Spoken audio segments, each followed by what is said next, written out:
Morning, everybody. Monday. It's a good day so far. I'm gonna pour myself some hot coffee, and we're on a little lighter subject again. Of course, every time I say lighter subject means I don't have any parts to finish one thing. So, pouring some coffee again. Oh yeah, just a little bit. It'll get me going so I can do a little BSing and get a little work done at the same time. So, I got this other thing that I'm doing. While I'm waiting for the clutch, we got the flywheel back on, done. Now we're gonna, I'm underneath it, and let me show you. Well, when you're working underneath it and I'm watching the videos and everything, I'm like, wow, underneath looks really bad, right? And I know it looks bad. I know it is bad, period, right? And now I did the floorboards. I put 2 floorboards in, and while the whole transmission, transfer case, and everything's to the side, you know, I'm looking at the videos, I'm like, you know what, this is a perfect time to just do some undercoating. Just slap some stuff up there, get a little bit of the soft debris from going on you, because you're constantly taking a rust bath. It's like, dude, it sucks. So, it's good. Hold on one second. That's really good.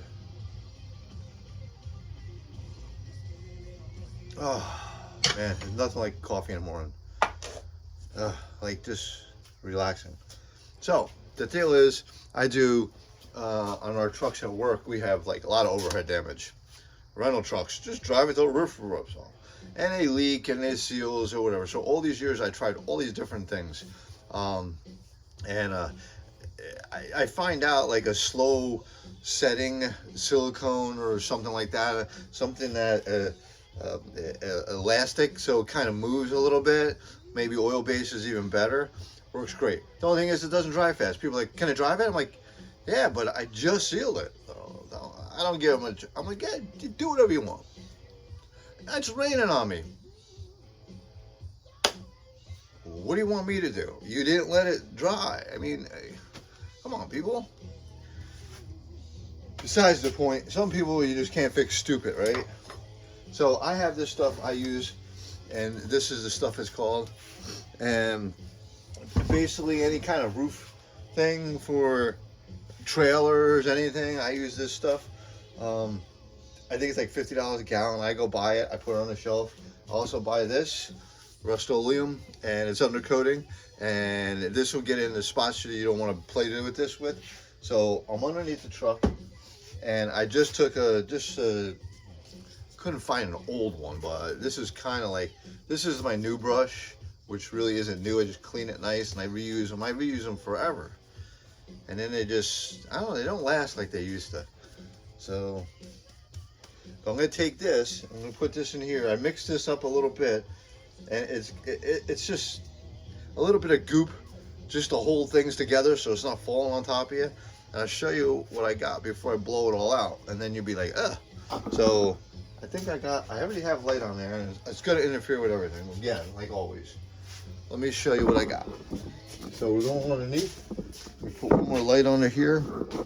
So right now, you got, you can't even see the damn stuff, but it's all here. This is all rust. This is just stuff, I mean, and these are my bolts that I have to organize. You know what, let's move this stuff, because I know what they all are. Sorry about that, but let me move all this stuff so when I hit the blower, I don't blow everything away. I know what they are. Even the gasket for the transmission I'll reuse, and these are the other 4 bolts. Everything else can go out the door, and that's the problem. I keep blowing everything. I'm like, oh shit, I need that bolt or not? Everything else I don't need.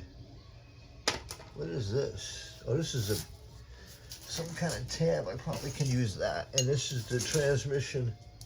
Let's stick that baby up there. And of course my flashlight is flashing, because it's good about DeWalt, man. Flashing light tells you it needs a battery. And also the thing on the back, not very accurate, but it has 1 bar left. There's a little green light on the back of this DeWalt. And that also, let me just plug that in while we keep going. So what I'm showing you is the mess underneath the Jeep. And what I'm gonna do, so I carry all my bolts and nuts, put them aside, I don't want to lose them all because you're going to reuse them. Recharge the flashlight, battery again. The worst thing is I sold something on eBay, and it's not the guy's fault. Maybe it was. I knew I shouldn't have sold it to him. I sold him a DeWalt gun setup, right? Oh wait, you know, I have it. 1 second, I'll show you what it is. I got tons of these batteries. So I gave him one battery. I gave him one charger and an impact gun. One of these guns, but an impact gun. 61 bucks. The guy's like complaining. Whichever. I knew it from the beginning. He asked way too many questions. I'm like, it's a used gun. Just, I'm giving you all my extra pieces and I don't need it. So it hit me in the ass and I had to return it. Shipping and everything else, looks like whatever, $5, big deal, right? I don't care. I'd rather make the customer happy. He's saying it doesn't work. It's only got 10.4 volts coming out of it. I don't know how the heck you charge this thing, but let me show you what. Blow it out. Go this way. So I have over here my granddaughter's Jeep I'm working on. Yeah, I know. I work on anything that moves. So I had to replace the battery on hers. There's a little battery in there, and it came with everything. I know, I like to change everything. So this is the gun I sold him, right? You know, it was a spare that I had. I use it all the time in my service truck. I grab it, I use it, I throw it away. I put it on the side. I don't need it. Guns everywhere. Forget this, man. I'm keeping all my tools in one thing. You want me, and this is the way it works. So I gave him a battery, a charger, everything. So this is just to take the cover off. Leave that. And this one came with a battery. The guy said it was good. The kids drove it once, thank God, for the birthday party. It was awesome, no problem. And then after that, she driving, and she's hitting the gas and shutting on. Yeah, I'm like, I know it. Freaking battery's dead. The battery's no good. So I checked the charging system. I think it's charging. The charger comes with this little charger here. You know, Lenny, it'd probably help if you plug it in, moron. I must have been working on it and I forgot to reconnect it. Well, you know what? It's a good time right now. Let's check the battery. The charger is coming down. I checked it. I think it says, you can't even read these things, they're so small. Even with glasses, I had to take a picture and bring it up again. 9 output. Output 9 volts. 9 volts. So the charger was charging. I did check it, you know, at the plug. You ever notice these chargers? There's voltages on here, 110 coming in or 115 coming in, 9 output. So you check it. You put the meter in here, positive, and here's your negative, there's your ground. So then you can see how much voltage is coming out of this sucker. So the voltage was, checked it with a meter. I checked it with my meter, digital, and I put it on DC. You get direct current because it's going from alternating current from your house, AC, and then it changes over, it's a converter, to DC, direct current, which is battery voltage. And that battery, I think it's 12 volt battery, but it's coming in at 9.6. So it's this is charging, I did check it. So it's shut that off. So it's okay, if we're not charging it, let's load test it. I load tested the old battery. And the freaking thing went down to like, it just bam, meter went down to nothing. That's after charging for hours and hours. So that sucker's done. So, this is a very silly plug. Alright, it's plugged in. So, on the softer side, I had batteries for another one I was working on. 2 of them I needed. And I took the battery out and I was dead. So this one, let me just check real quick before I go show you what I gotta do on the Jeep. I'll be right back.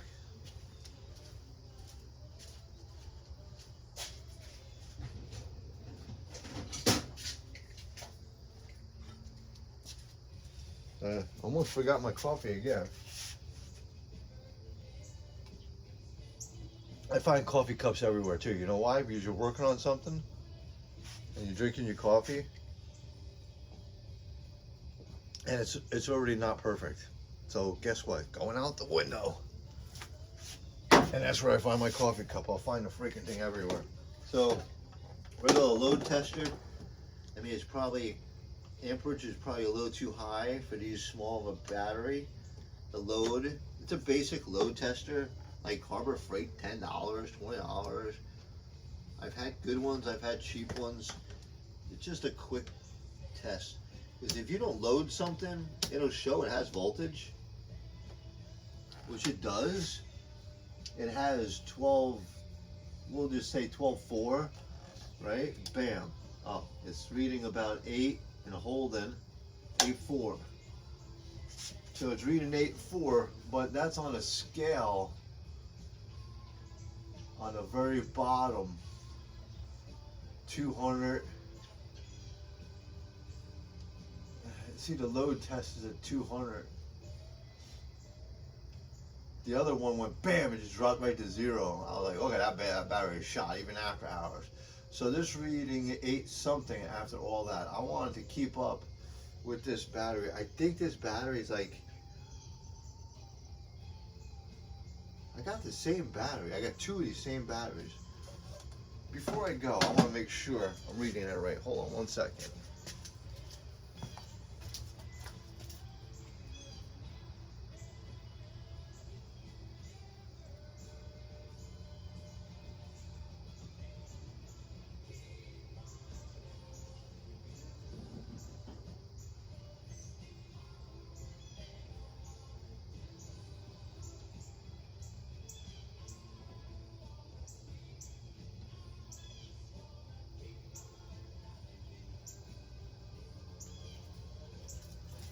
All right, I'm back again.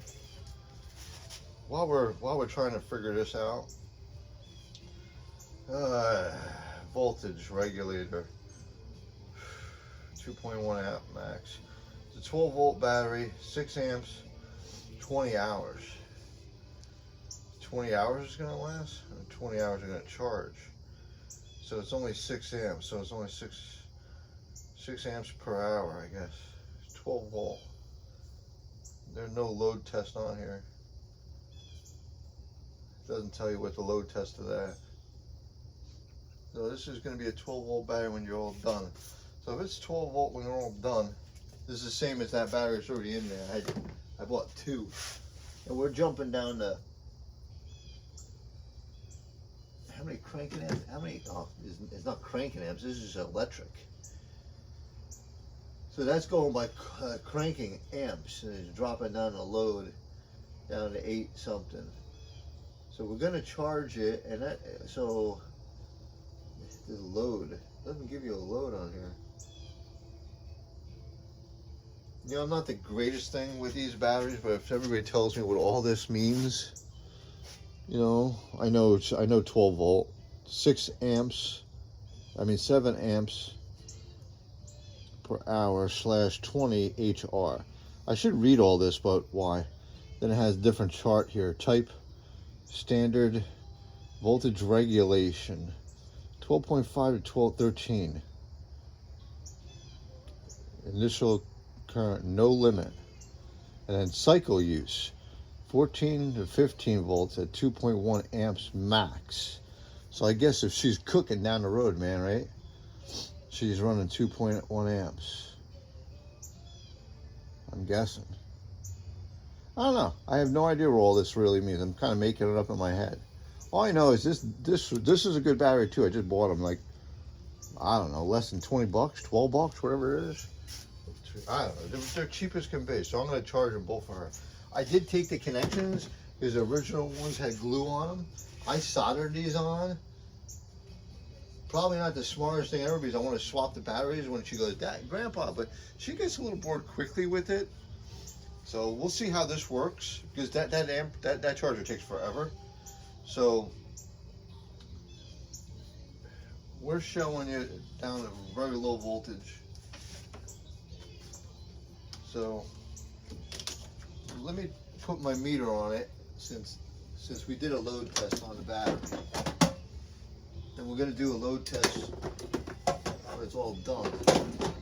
So keep her with some equipment going on. And I guarantee that my meter will show 12 volts, but without a load, it always shows high. So my meter is running with nothing connected to it. Let me check my soldering. Yeah, my soldering went pretty good. I can't solder for shit. Yeah, 12.9. Alright, now put the charger in, and I bet you it'll go up to like 14. The little port on the side here says input. So you got 12.9. Wait, it's 12, 12.9. There is a disconnect, a quick disconnect here too. If you disconnect it, would it make a difference? No, that's just voltage coming out. So let's charge it, and let's go with that. So the charger's coming in at 12.9. I could have swore this charger was only charging low voltage. I mean, I just read this to everybody, I think.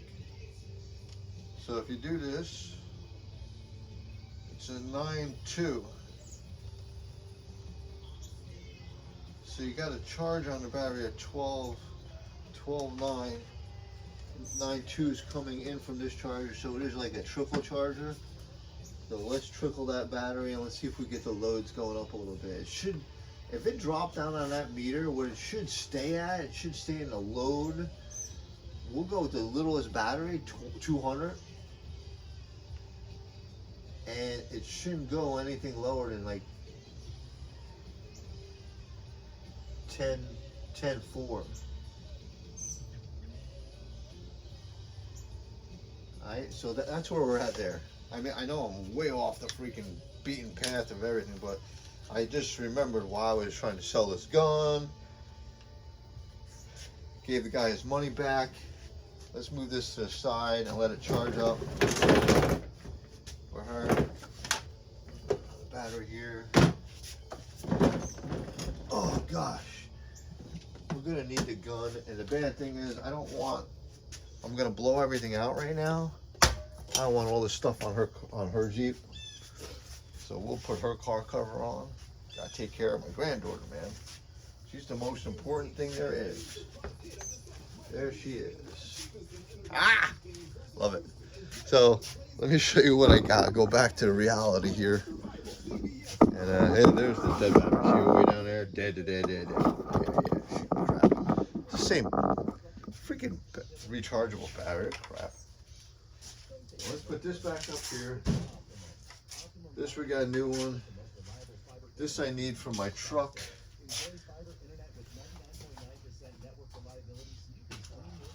I hope we're not running out of too much time here. So yeah, we got enough time to seal the bottom of this Jeep. So I showed you all the debris. Let me blow it out. Then we're gonna go underneath it, and I'm gonna take a brush and I'm gonna brush this on. Let me blow this out first.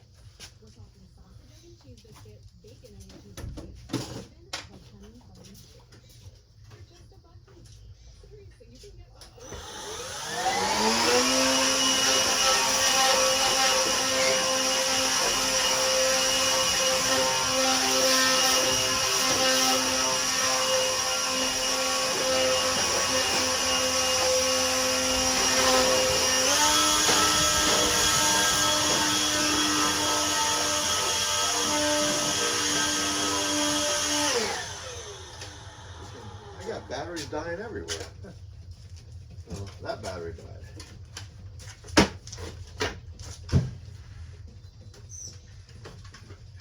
What's nice about these toolboxes, they come with, you know, an outlet, and it's connected in, USB ports, 110 ports, everything, man. I mean, it's not a great toolbox, but it's pretty nice.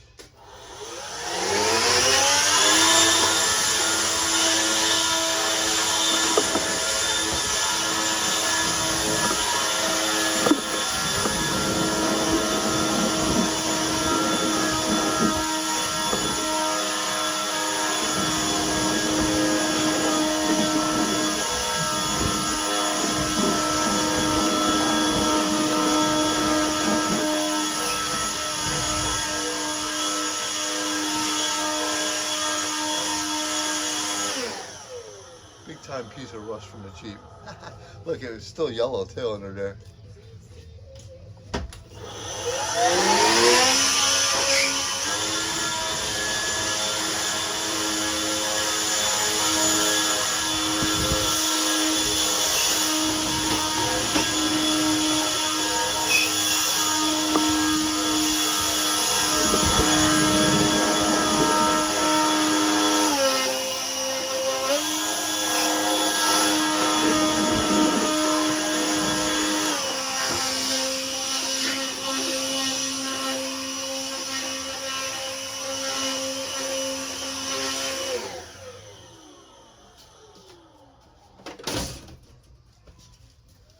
The bad thing is that's like 6:25 in the morning. My neighbors must love me. So I try. It's way in the back, and the barn's facing this way. So I'm far away from the road, far away from all my neighbors. My neighbors are about quarter acre each way onto the sides. I got 5 people on one side, 1 on another side, and another guy crisscrosses the back half.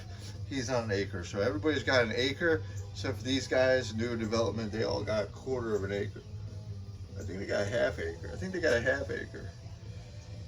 I mean, it's a nice setup, but I like the 1 acre. Just go with a nice solid number, right? So,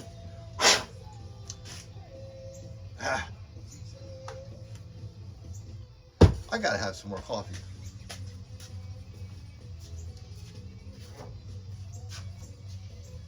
So let me show you what I got. I'm gonna go underneath now. I can work on the ground. I did put a blanket down, and because I think it was Friday, everybody I showed up and they're like, "Why are you so dirty?" The whole back. I just laid right on the ground. I didn't care. I gotta get it done. And then sometimes the blanket, it's making a mess. So let's go underneath, and I'm just gonna paint this white stuff on it, and then I'm gonna show you paint the other, and we'll be done. That's it. I mean, it's not like, it's basically painting the bottom of your Jeep, and so when you do see this, it'll look nice.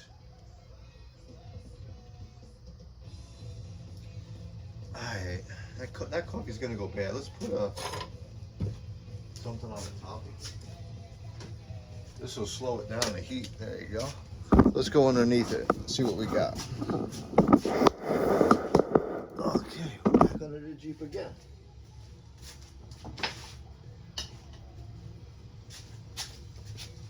Okay, so we're under here again, and I'll show you what I got. So when I was working on the trans, and I'm waiting for the clutch, we got the flywheel back up there. So I looked at everything, and I'm like, wow, that looks pretty bad.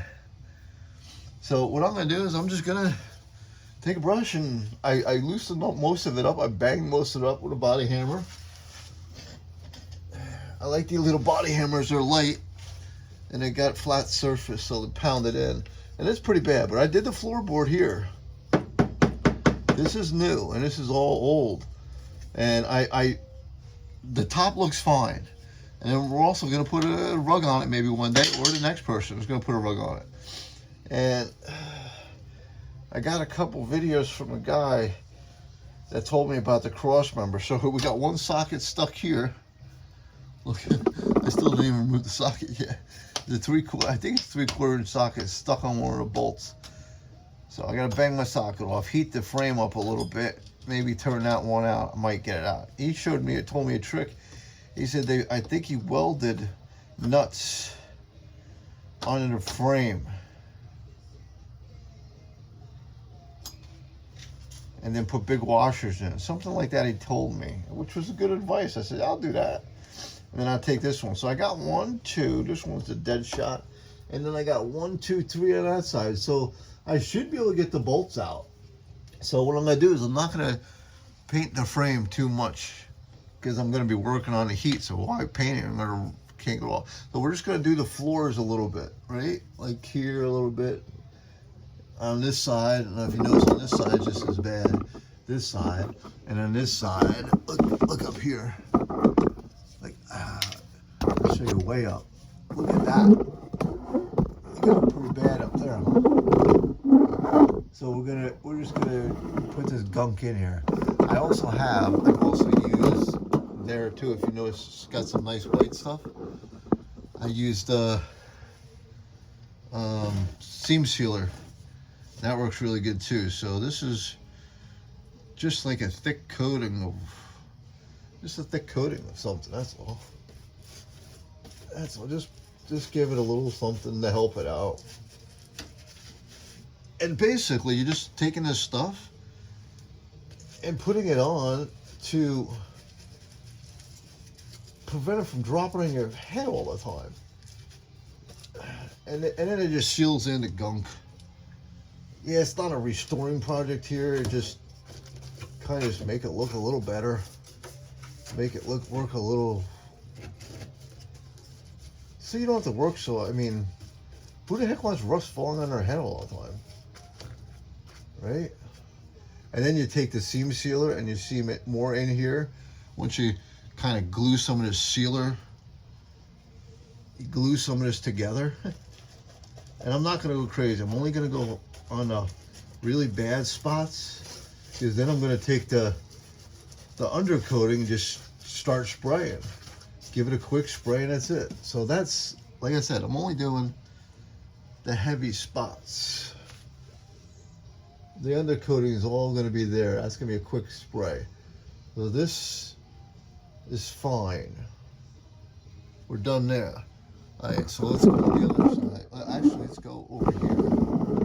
I'll show you underneath this too. It doesn't take long. A little bit of work goes a long way. So underneath here, do I have? I don't know where my flashlight went. Well, it'd be hard to see. But that's this spot right here. Where'd my flashlight go? Ah, damn it, it's on the bench. Let me be right back.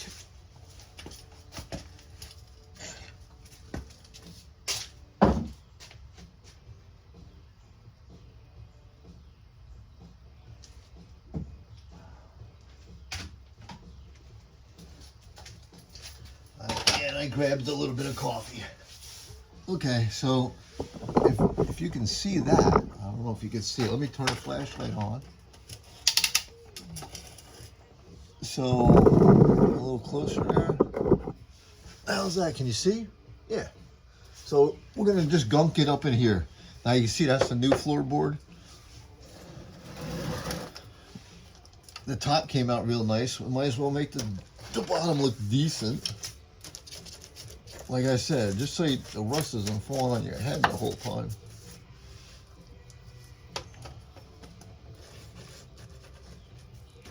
And then you take some seam sealer and then you seam more of this in, and then you're done.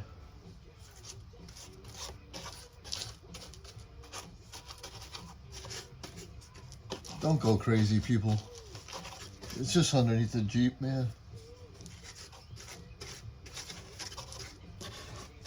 That's all. There's no reason to go crazy. And then the undercoating will get the rest. And that'll hold that in. That's all. Okay. That's the one side.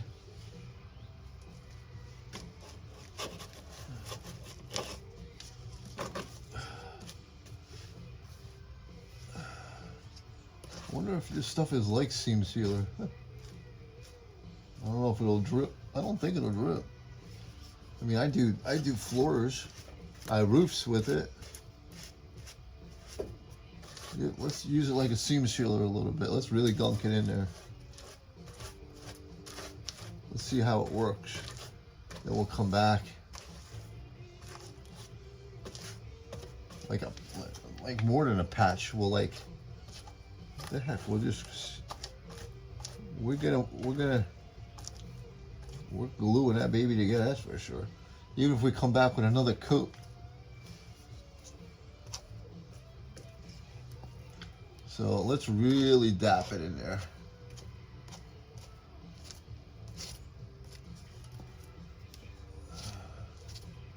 It doesn't really drip. Let's fill this gap here.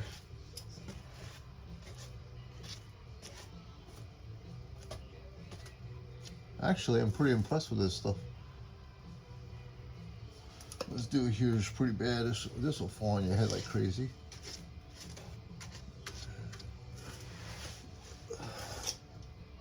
That's good. It's all getting on my brush. That'll be fine. All right, so that's that side. One more side, and we go spray some undercoating. We'll be done. Let's go here. Let's just get this off my brush.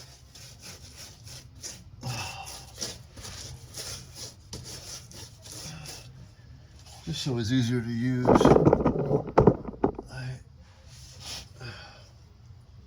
It can't hurt any of this.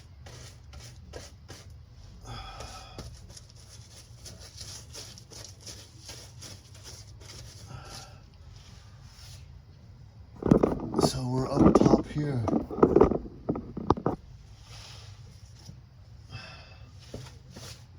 Around the tunnel.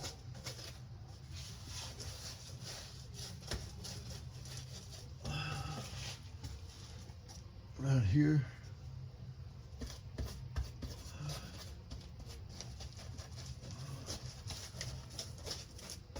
It's almost like a primer too. That's good enough.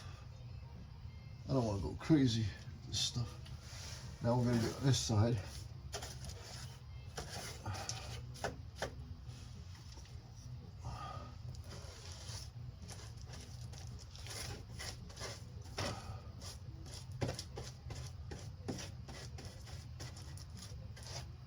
Actually, it's actually so thick that it's like, it doesn't really come down too much.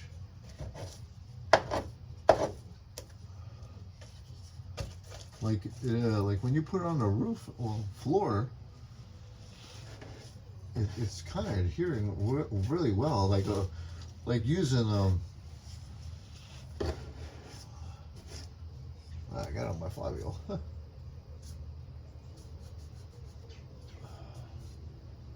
That's not too smart, Lenny.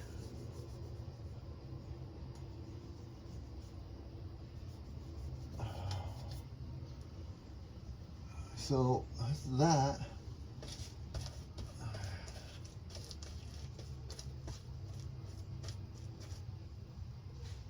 Now this is just something I'm making up in my head. So let's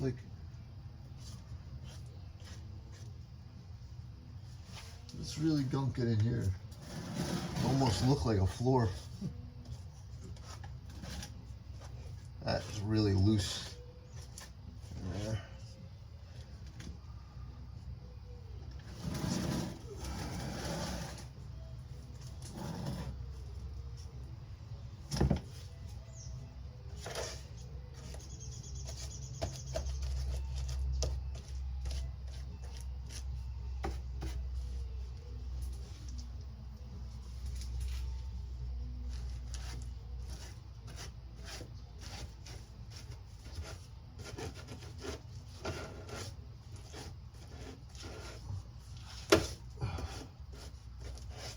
Bad.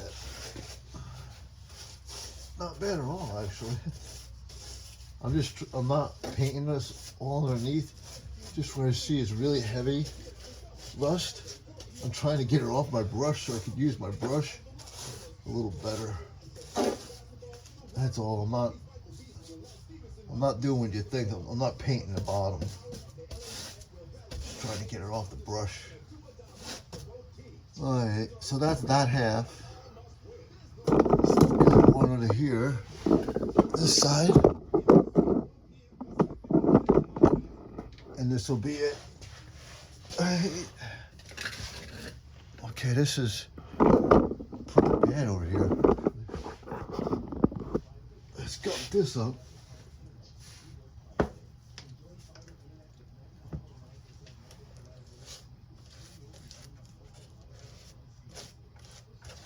making a little bit of a mess on the floor. And I got, like I said, there's seam sealer here, and that stuff is strong, man. That makes a bond. Like, I don't think this stuff will make that kind of a bond. Like, that stuff is strong. But that's good enough for now here. Like I said, I got seam sealer here. I got this stuff right here in this hole. There's another hole through the floorboard, I'm pretty sure. Was like falling on my head before. I was like, you know what? I'm gonna seal you to the floor. And that's all I did. Do that. Oh yeah, there's another hole. Yep, I can see daylight. That's funny. Let me put all this up, dunk it in. Stuff is starting to get sticky.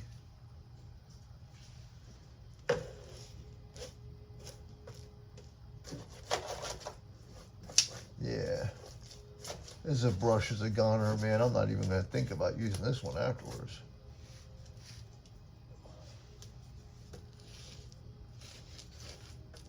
Ugh.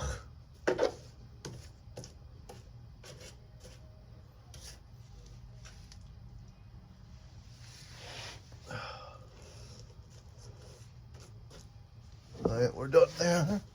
Let's do this little corner up here. A little corner in here.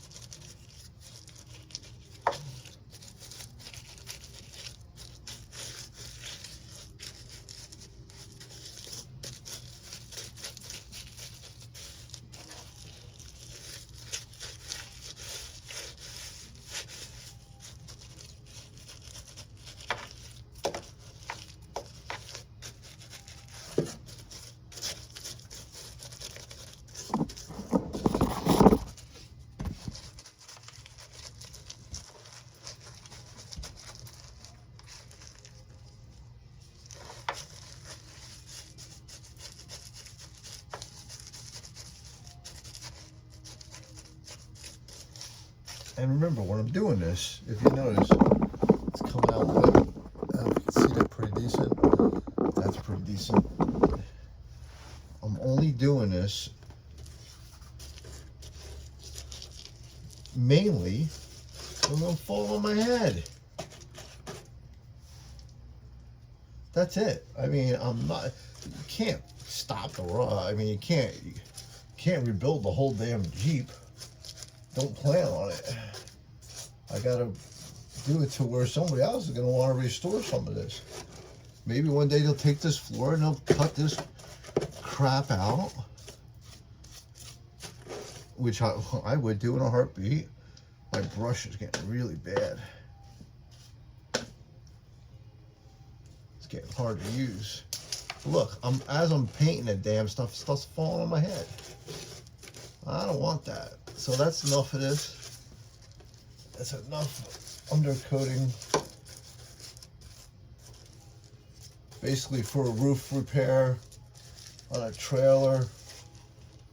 And we're talking like, you know, redneck trailer kind of deal, you know. Hope I'm not insulting too many rednecks. I lived down south for a little while when I went to college. Ain't nothing wrong with being a redneck. Basically, it means you work outside and your neck is red. So if you get offended, tough. I'm really not trying to offend anybody. So that should help out the stuff on my head. And it'll look a little better. It'll work a little better. That's it. So we're done there. Okay? So that's painting underneath. That's a long video, but that's just under that. And then what I'm going to do is I'm going to spray the undercoating. Let it dry a little bit. And then we're just going to spray some undercoating and we're done. So that's it for this long video I got to clean up.